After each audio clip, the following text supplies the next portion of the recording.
Bon bah les amis, après le studio photo de Nankin, je vous parle d'un film qui va rejoindre mon top 2026, Les Lumières de New York.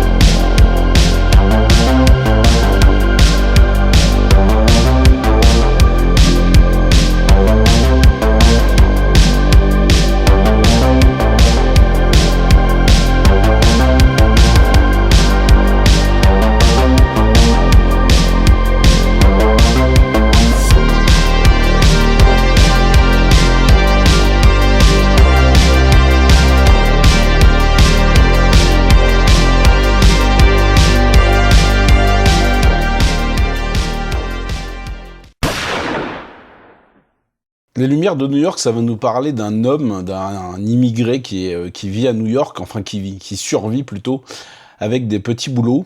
Il est livreur de repas. Et c'est la dernière journée avant que sa femme et sa fille ne viennent enfin le rejoindre après plusieurs années de séparation. Elle vivait en Chine. Et pour pouvoir correctement les accueillir, il va tout mettre en œuvre pour leur offrir quelques instants de bonheur. Order 92, 93. 92。那你贷款做什么用？缴房租。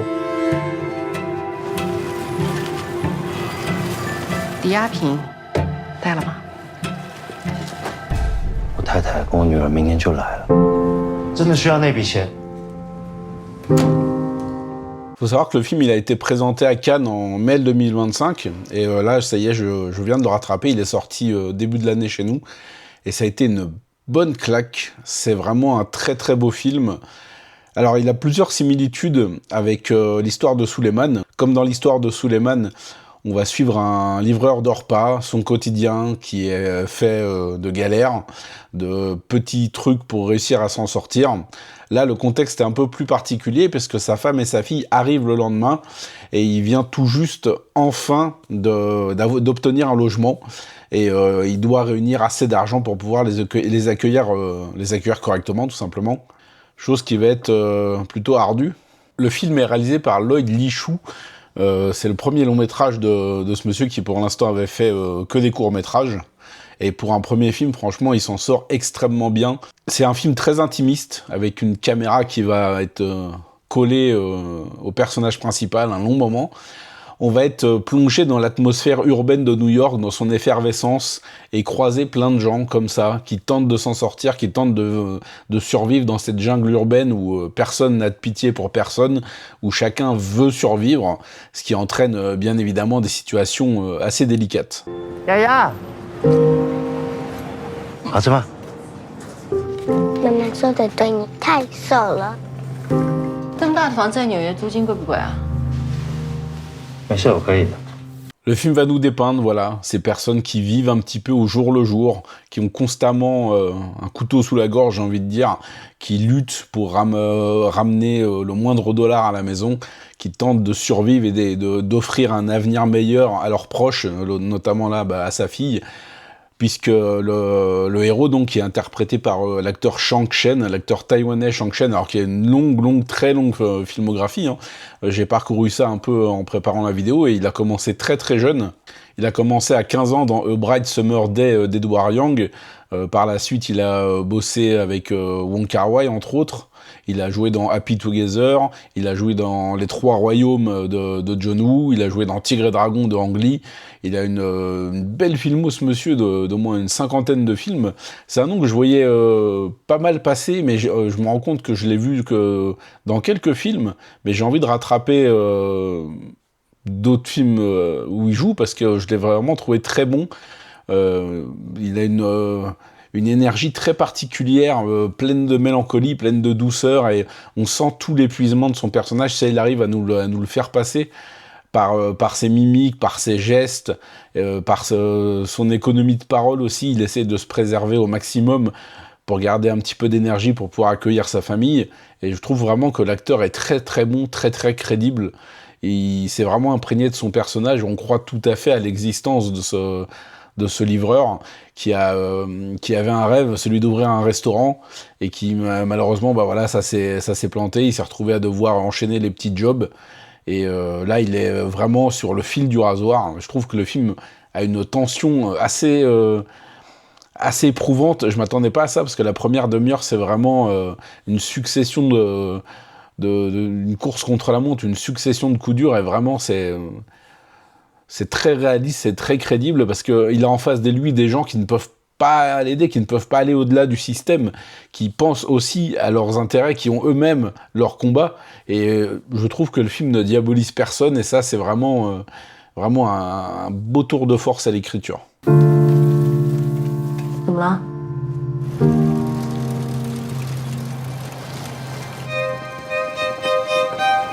The best I pay is $100 for this.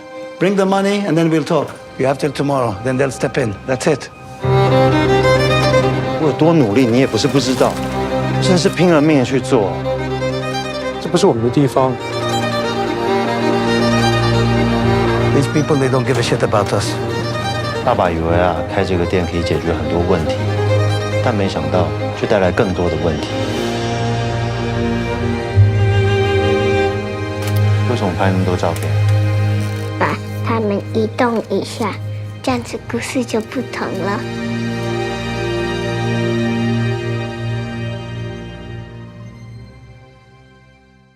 Le film m'a par moments mis mal à l'aise, parce qu'il renvoie forcément à des périodes dures qu'on a tous vécues, où on est prêt à tout pour faire rentrer des sous, pour pouvoir payer les factures, pour pouvoir payer le loyer, quitte à des fois envisager des trucs un peu fous, genre essayer de mentir pour souscrire à des crédits, pour avoir l'argent tout de suite, et pas penser au lendemain à comment je vais faire pour rembourser.